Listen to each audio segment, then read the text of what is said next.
I believe that whether, again, consciously or unconsciously, in the workspace, people tend to choose their work role as their identity, which is why they're miserable. And the realization of bringing Ikigai 9 tool to them and essentially walking them through the Ikigai 7 needs is really helping them realize that they have many roles. My guest today is Tina Bagwell, a bespoke coach aligning individuals, leaders, and teams into their zone of genius. Tina, your life's work and legacy is to bring depth into the business world and beyond. You are committed to supporting the next generation of HR and people leaders in embracing their responsibility, not just to manage talent, but to cultivate meaning. As an Ikigai tribe coach, you help others discover not only their Ikigai, but their ibasho, a place where they truly belong. Welcome to the podcast, Tina. Thanks, Nick, for having me on your podcast. It's a real honor to be a part of it and also be a part of the Ikigai Tribe cohort. Well, it's good to catch up. And we had a special one-on-one cohort, and I really enjoyed that. So we'll talk about that. But let's start with your connection to Japan. You lived in Okinawa for a number of years in your teens. Do you want to talk about that? Yes, my time living in Okinawa was due to being part of a U.S. military family. My family and I moved to Okinawa in the late 80s, early 90s. Before moving there, the only thing I knew about Okinawa were from the Karate Kid films.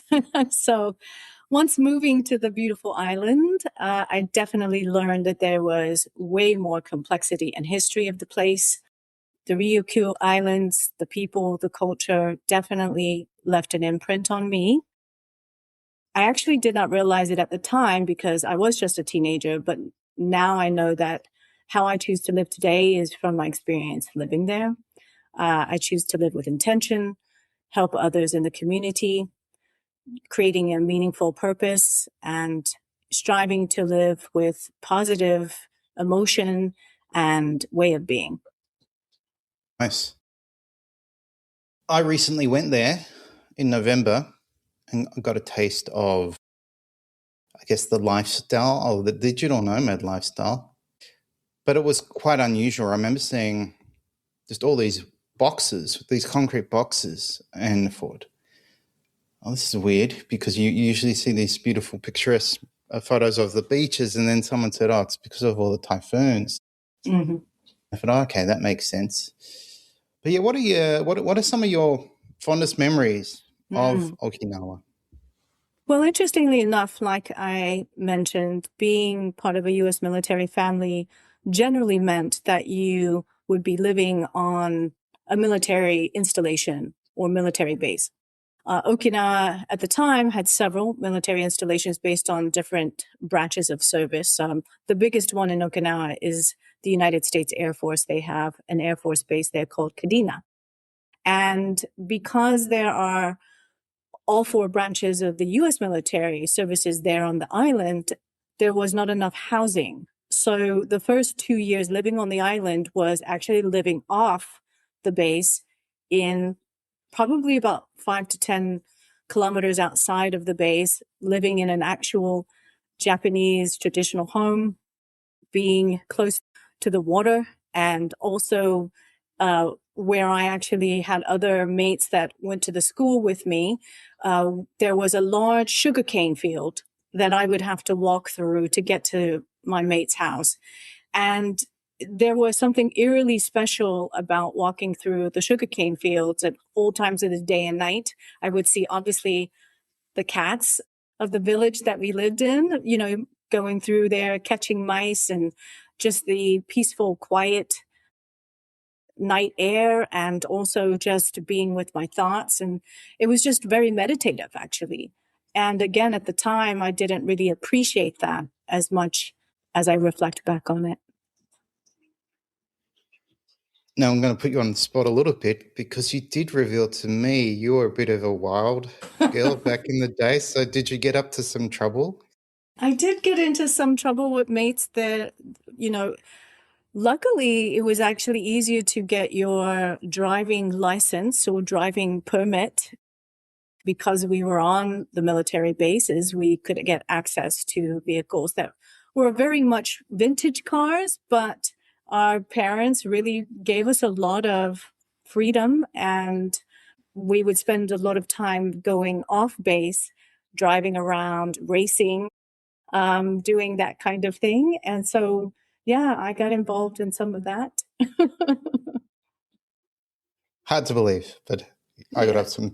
I got up to quite a bit of no good as well in my teens. So I think that's just part of being a teenager, is finding the most dangerous thing that you possibly could, and being maybe not necessarily in it like full on, but just being around it and to feel something outside of the everyday mundane of being in school, right? And so for us being on the island, we actually would tease each other and say, "Oh, I cannot wait to get off this rock." Like we viewed it as being like in some sort of prison, but at the same time, it's probably one of the, if not the most important memories I've ever had as a person, because that's where you're growing and changing. And being on that island really definitely changed me. yeah, it had an impact on me. I remember going just to get a haircut in November, and I did a quick Google search and found this really cool place. And young staff, they must have just opened this business, and incredible service. They gave me a shave and a haircut, and it was 1,000 yen. And I said, "You cannot be serious. There must be like a mistake. It has to be more than 1,000 yen." And they're like, "Oh, no, it's 1,000 yen for you." And I was like, I should just move here just for the haircuts and shaves. So it is beautiful. And it was a bit strange because living in Japan and living in Tokyo and where my wife's from, I kind of always had this impression, oh, Okinawa will be a bit different, maybe more casual, more relaxed, which it is, but you still get that amazing, I guess what you'd call omotenashi service. So, yeah, I think I'll go back. I only spent a week there. What about your memories of food? Did you get into the food there, or were you largely eating a Western diet? Yeah, in the beginning, definitely, again, because I was living off base, got to try a lot more of the local fare of food. I think, Okinawan sweet potatoes was my favorite, and I still actually eat quite a bit of that today. You know, yakisoba was probably something I ate 4 times a week.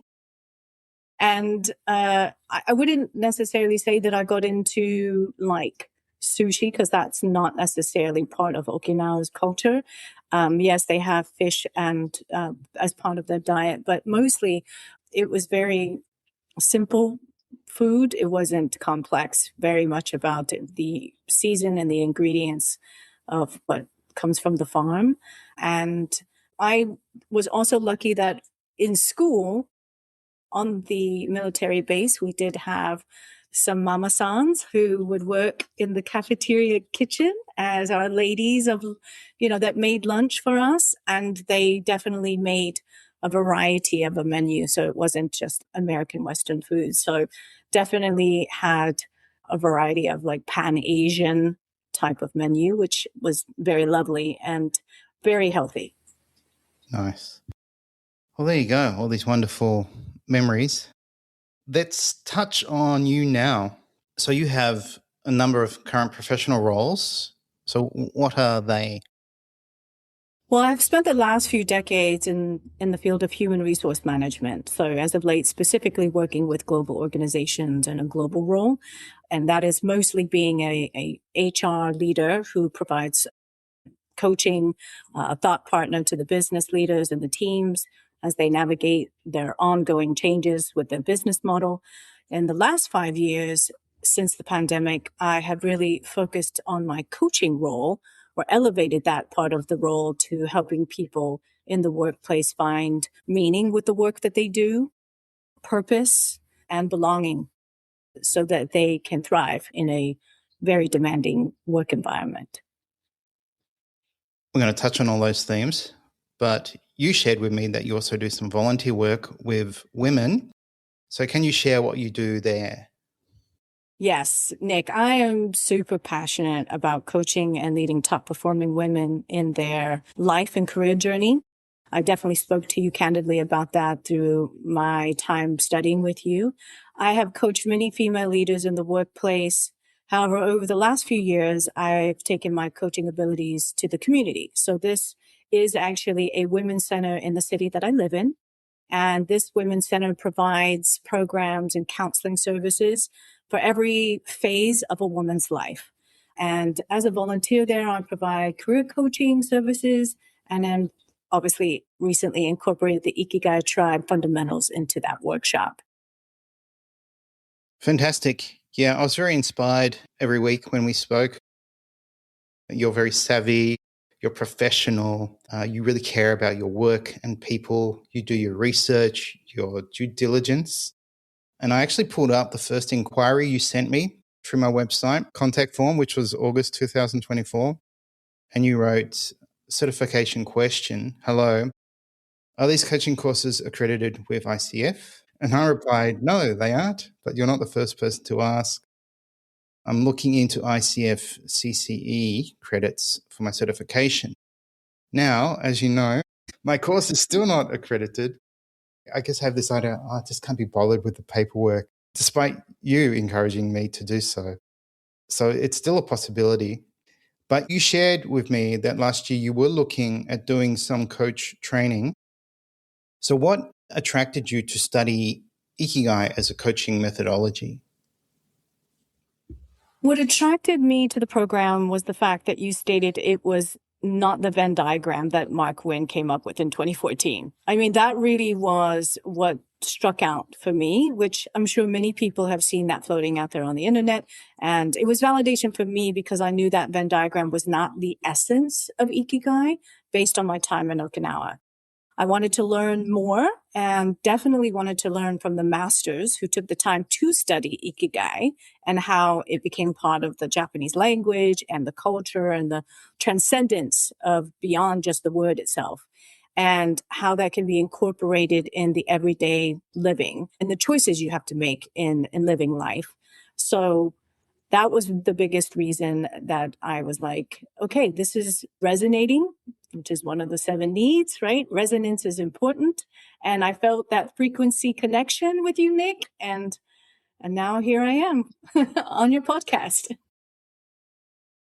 I think by the first week I was thinking, I got to get Tina on this podcast. So that's going to happen because you're so knowledgeable. And I almost thought, like, you don't need this. You kind of already know this stuff.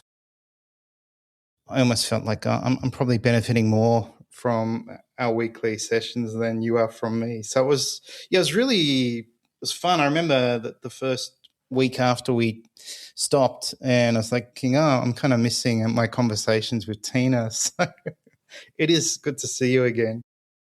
So we did spend about 10 weeks together going through the program and you were incredibly proactive.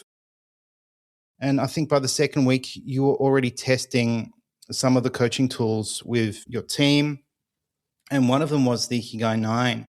So how did your coachees, so team, I think some were leaders, respond to the concept of Ikigai, specifically, I guess, with the Ikigai 9?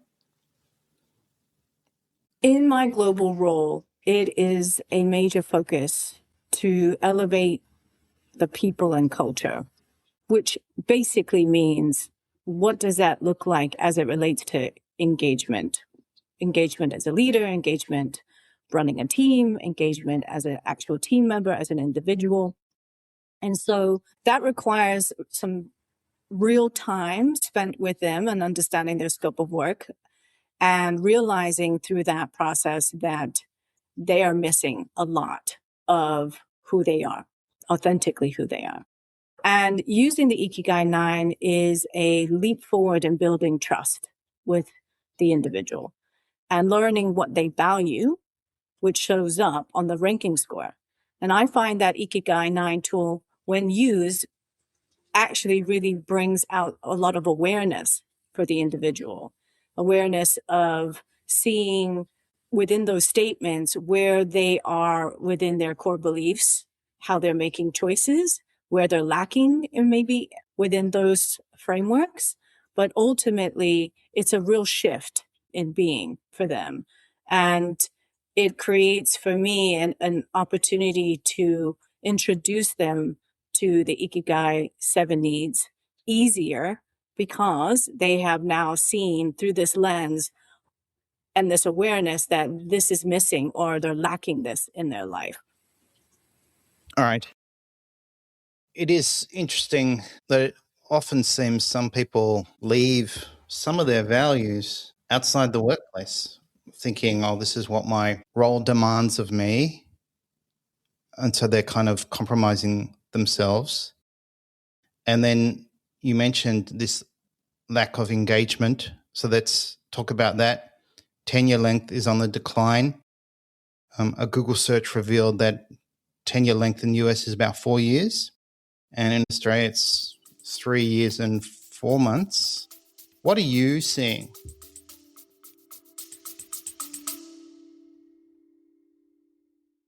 Hey, it's Nick here, and I just wanted to touch base and tell you about my new book, A Year of Ikigai, a collection of short and simple daily reads over 365 days for easy understanding and integration of the Japanese concept of Ikigai. You can now pre-order this book through Amazon and Barnes & Noble.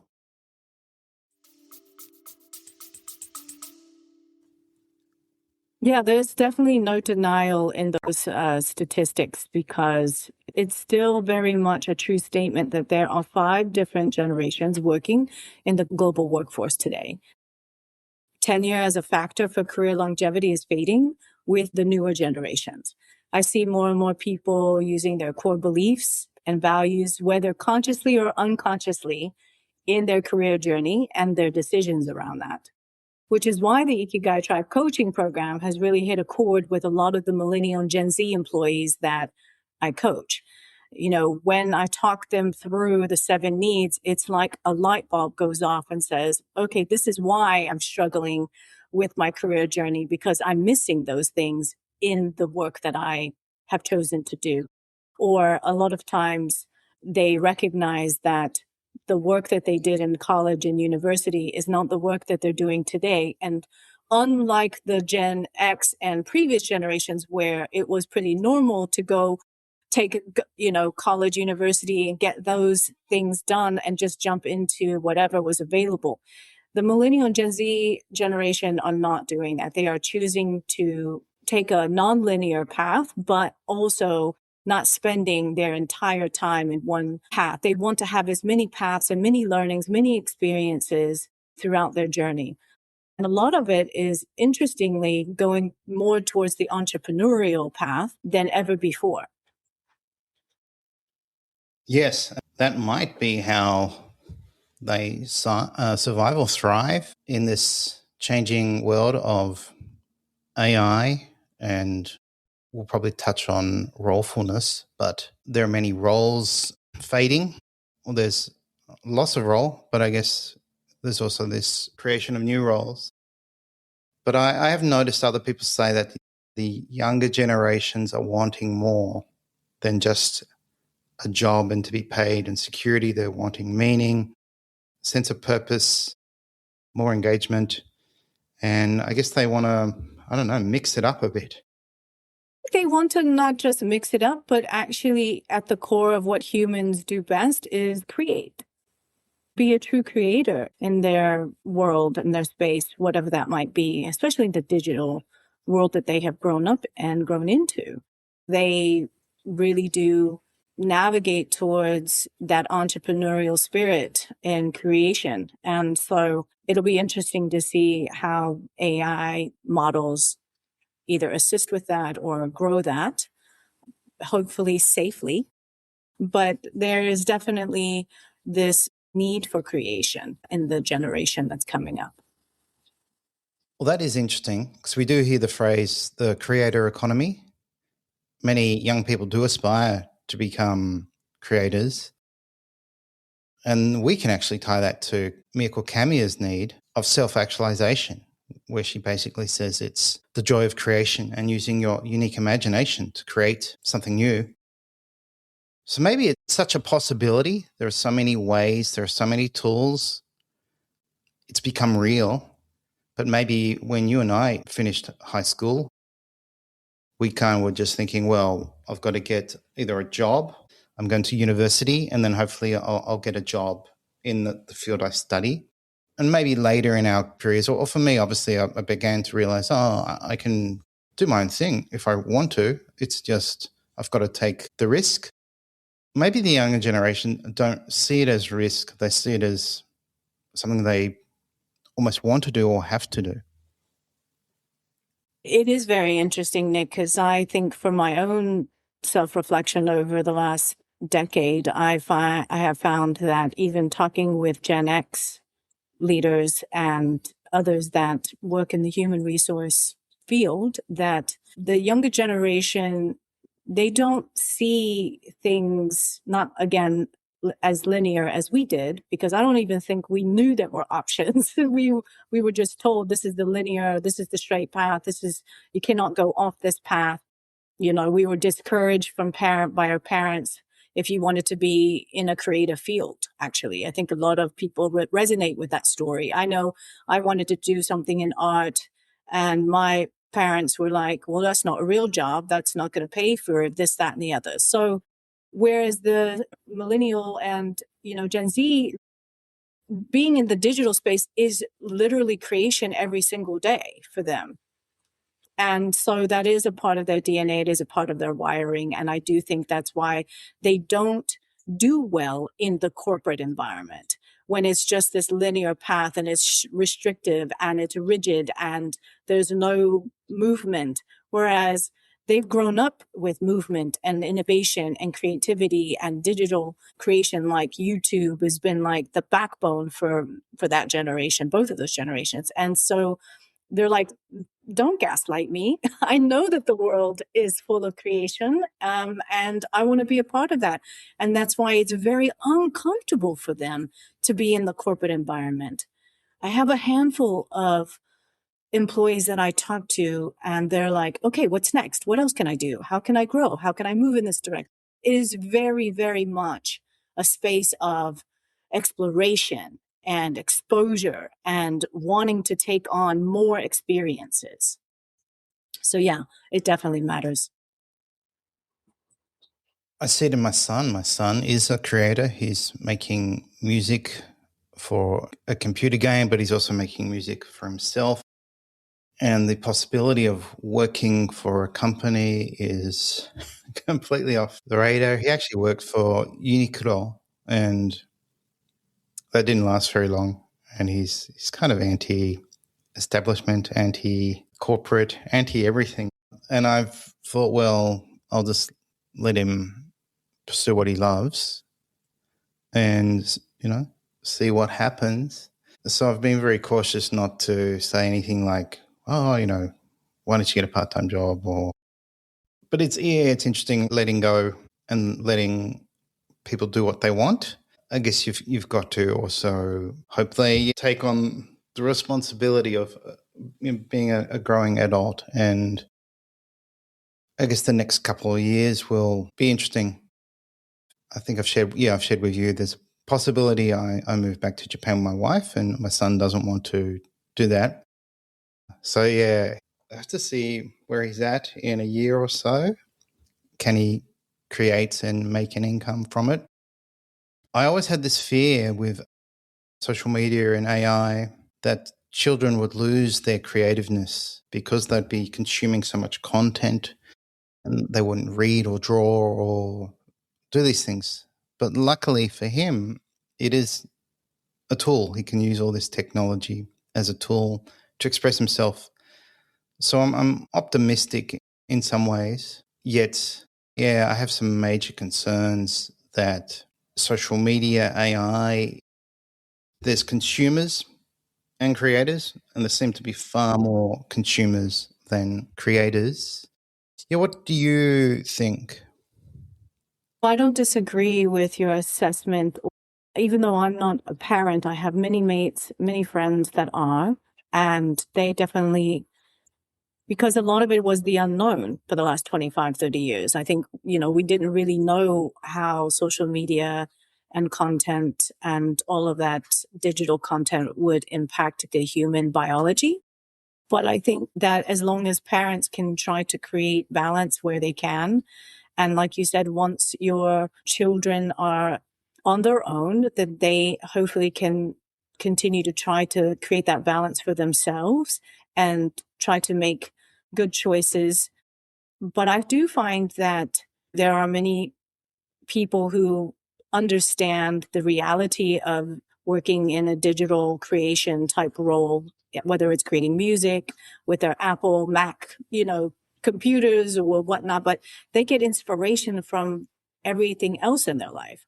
Walking through Central Park in New York, or going to the cafe in Paris, and to meeting up with their friends in Amsterdam. I mean, there is still a lot of people who make connection and get inspiration and then take that back to the content that they create. So I do think that there is still that type of balance. I also know that it's on the opposite extreme too, right? And that is the reason why parents are, and people are concerned in general as we move forward with AI, right? Because it's another form of technology that is unknown right now. And hopefully, as humans, and not to spiral off into a different podcast, but essentially, as we learn more about this technology and how it impacts the human biology and how it impacts us as a world, we need to definitely, those of us who can create the voice to say, is this safe? Is this good? Is this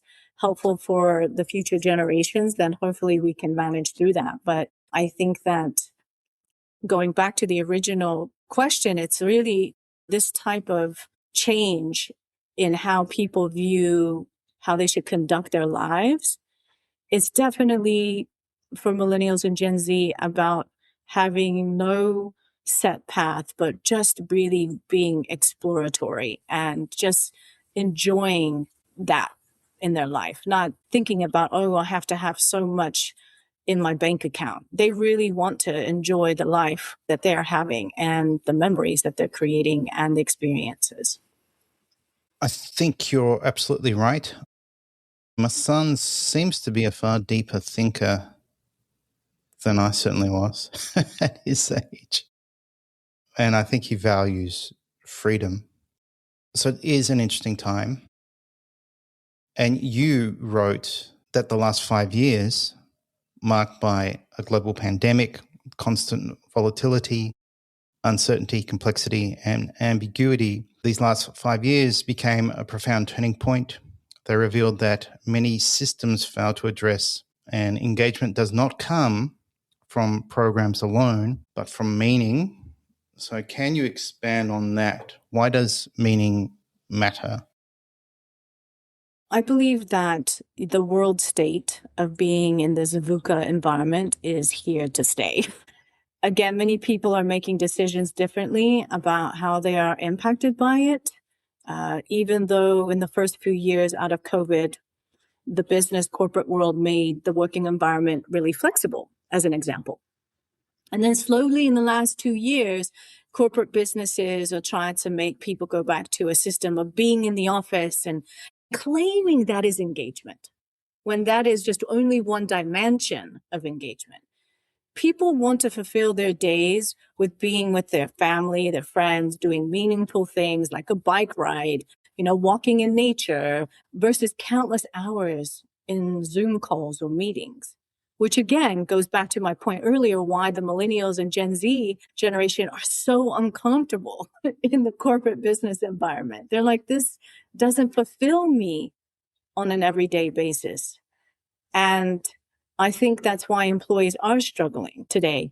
And I think that the VUCA environment is pushing more and more for people to recognize what's important to them and making those difficult choices and saying enough is enough. I don't want to work 40, 50, 60, 80 hours. I'm going to work part-time. My counterpart, whether my spouse or my other partner, they're going to work a few hours. I'm going to work a few hours. We're going to tag team. We're going to spend more time with the kiddos. And there's a lot more freedom of choices on making their everyday life work for them. And I definitely encourage it as a career coach. I encourage it as an HR leader. I encourage it as someone who actually coaches more women than men right now, because that is what I see from talking with women about having that flexibility and having that environment where they can combat VUCA, because it's never ending.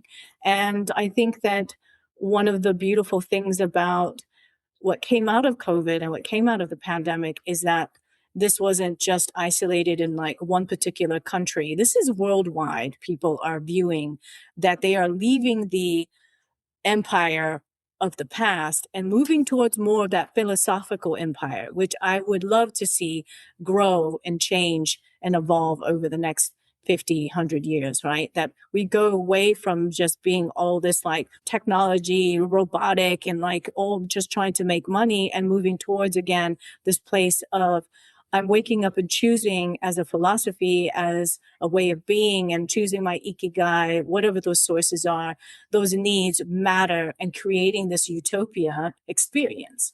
And I know other people might say, oh, that's really optimistic and idealistic, but don't we need a little bit more of that today? I think so. You could say work is this unnatural environment, and it's like come to work, cubicle, or if you're lucky, you have your own room and sit down, have all this stimuli, stress, make all these decisions, have meetings, and you probably feel like I haven't done much today, yet I'm exhausted. I've had all these meetings. I'm trying to do all this, and I'm only doing it for money. I guess that's one argument, and that's something we accepted.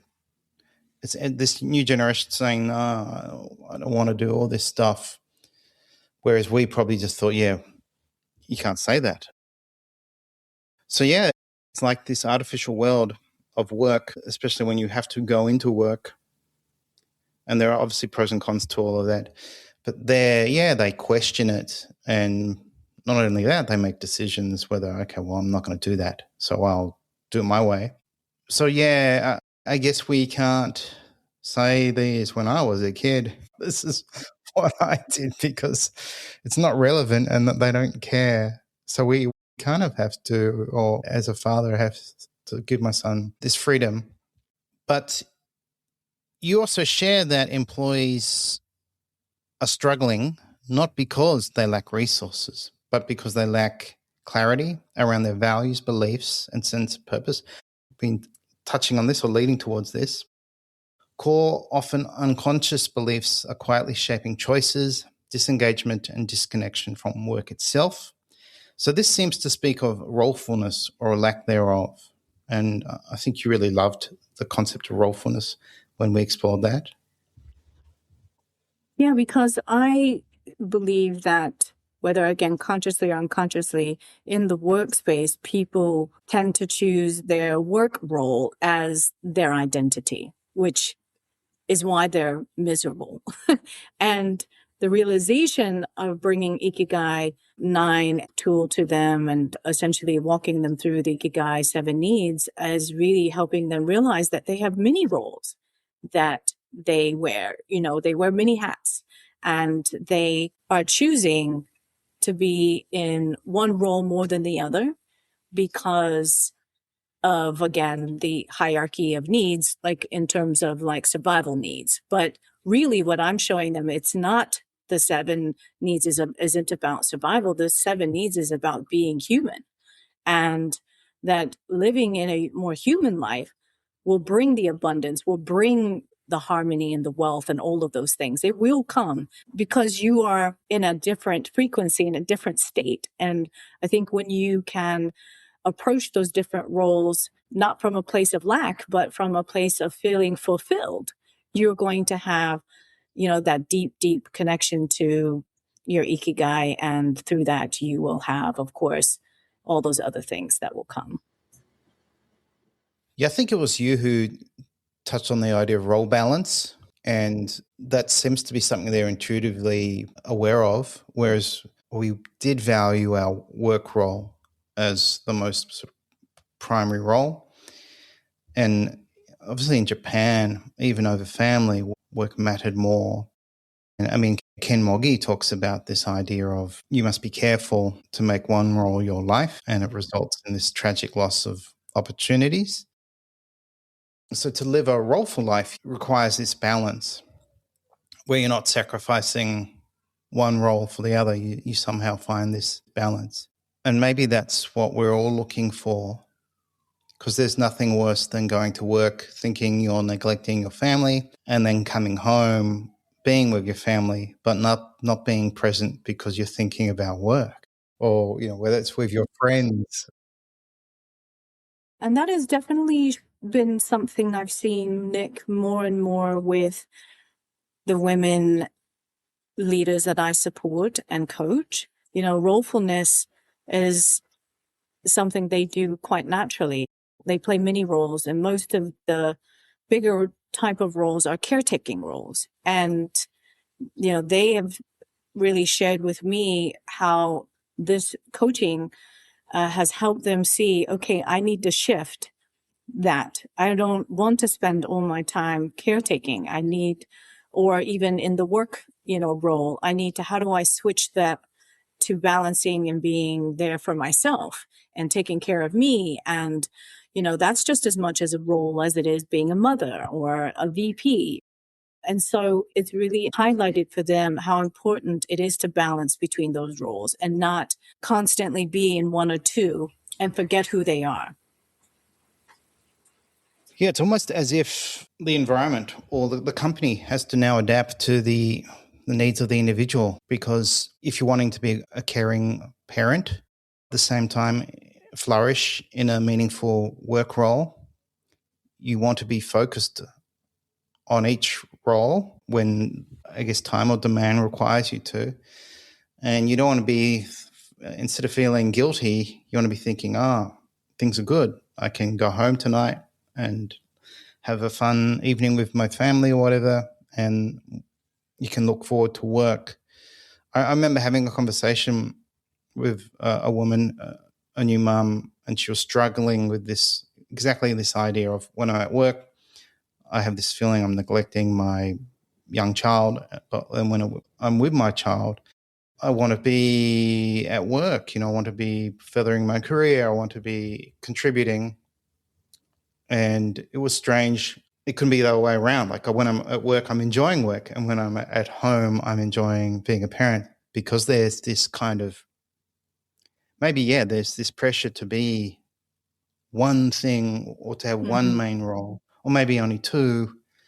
But we can have multiple roles, and we can have even that idea of rolefulness, have these micro roles where you're part of your community and you support a local cafe, and you can be present to having a role in these smaller but meaningful areas of your life. And we're kind of moving away from this all or nothing approach to everything. Yeah. I mean, there's definitely some unique sides to this coin, as it relates to rolefulness. I mean, we could spin off a variety of different ways, Nick, but one of the things I would come back to again is most people in the business workplace environment, they are recognizing that their role at work is not the one to focus on the most. They are recognizing more and more through hopefully coaching that I have been providing, or just other leaders who are giving them opportunity to step away and do these other things in their life, and being with their family can create a break, and helping them realize what's important for them, so that when they do come back into the work that they are doing, they are truly still themselves and feel balanced and feel they can do the work and not be burnt out. But I think we're going to continue to see a lot of that push and pull.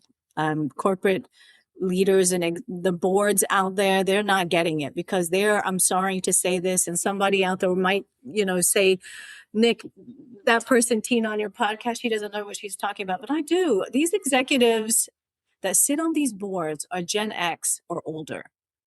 And the way they think how business should be is still about the bottom line. They do not get how important this is.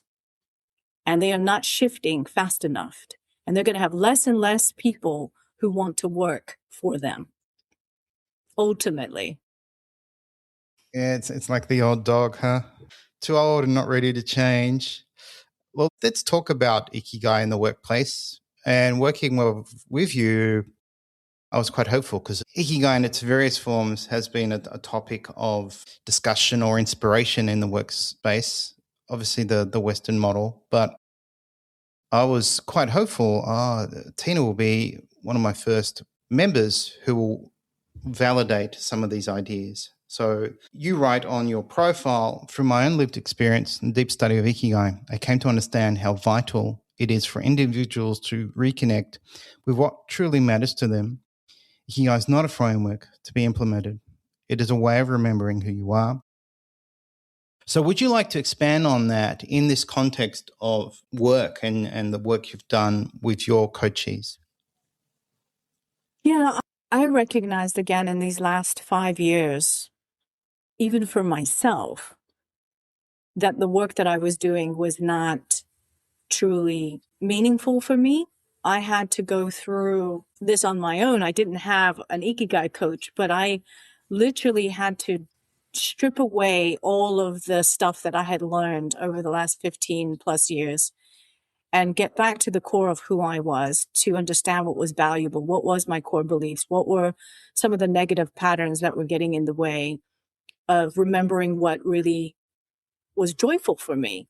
And when I recognized that people would come to me over the last 15 plus years as an HR practitioner, it was always because they came to me to get advice and to get coached, either indirectly or directly.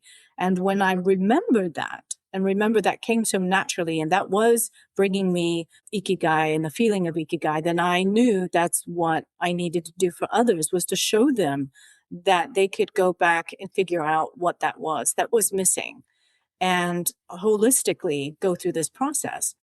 But it does take a lot of trust, Nick. I mean, it's not easy to go down this road of, what are your 7 needs if you don't have that real true connection and trust with that person. And I find that I have a superpower.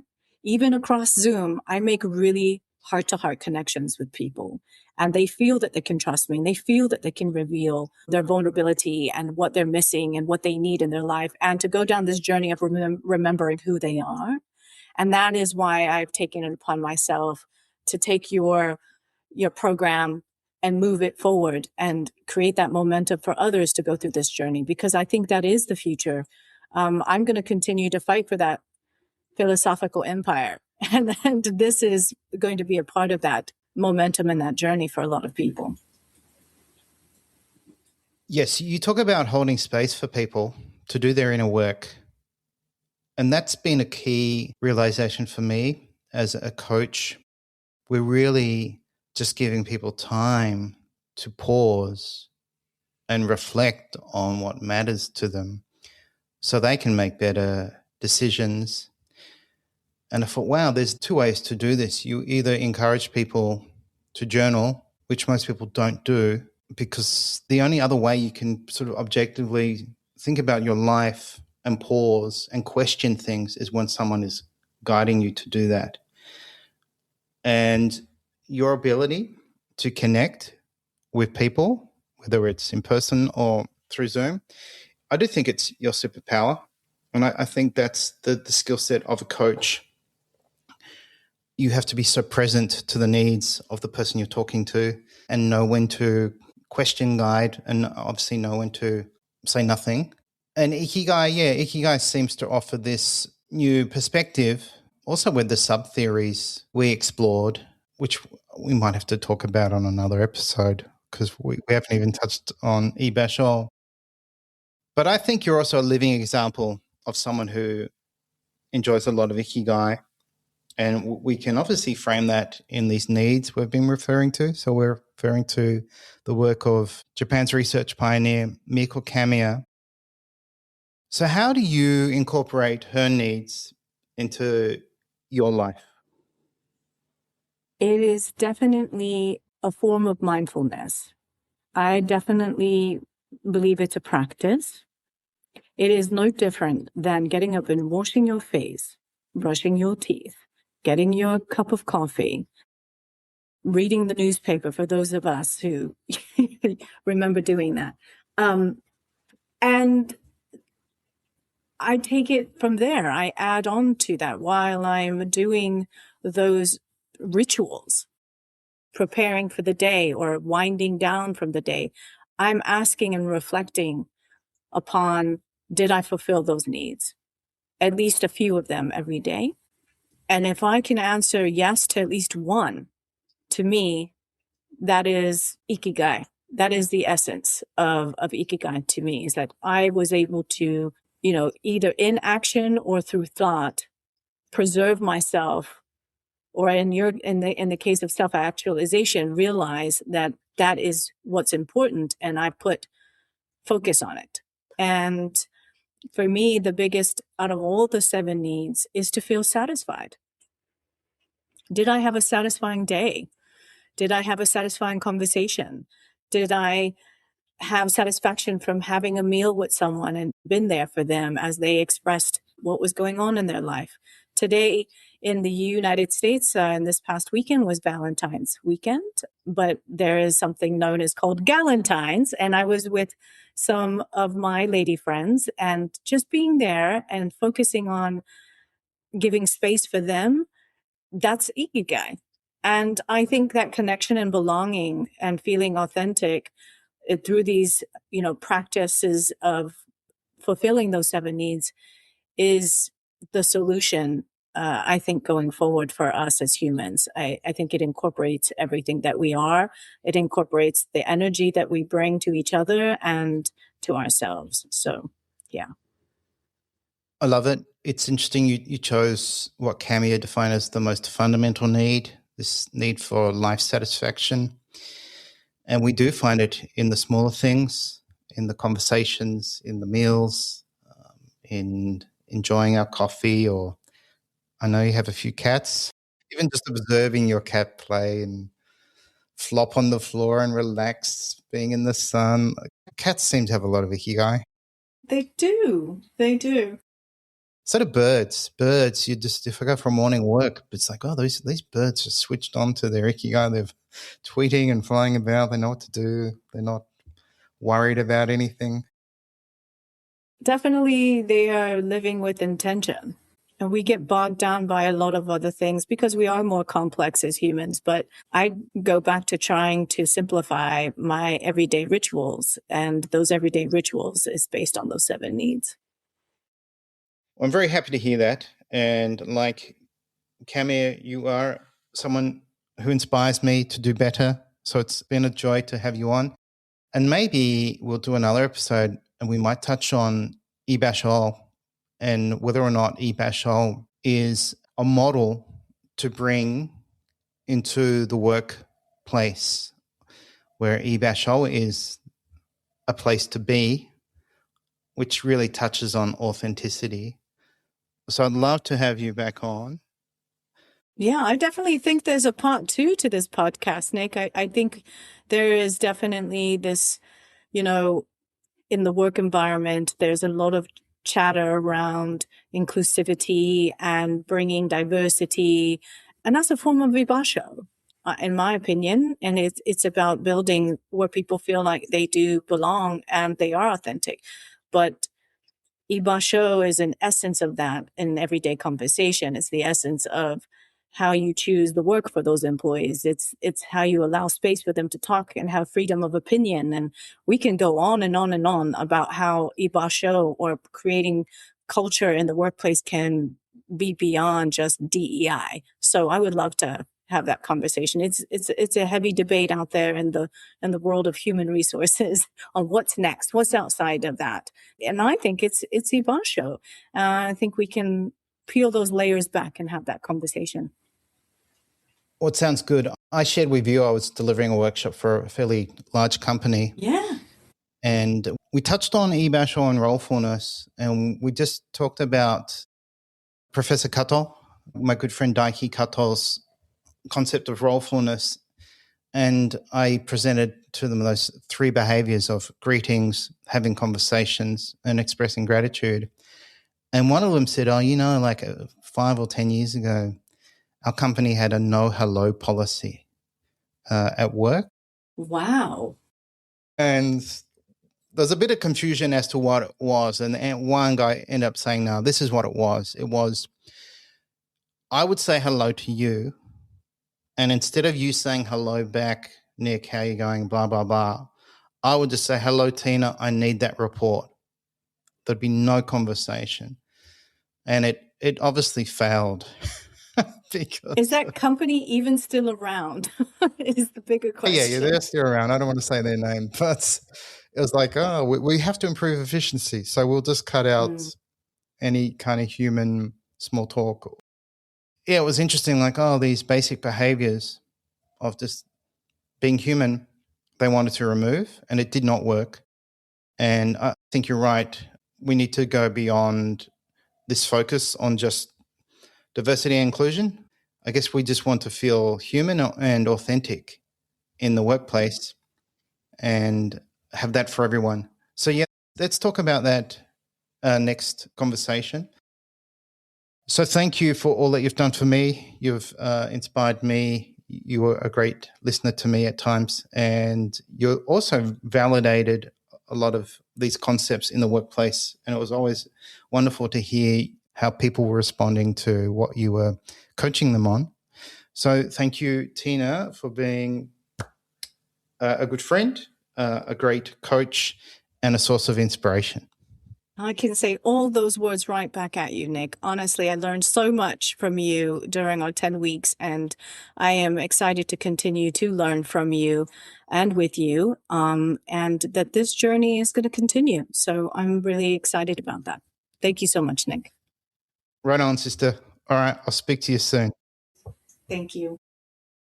This episode of the Ikigai podcast was brought to you by my new book, A Year of Ikigai, which you can now pre-order from Amazon and Barnes & Noble.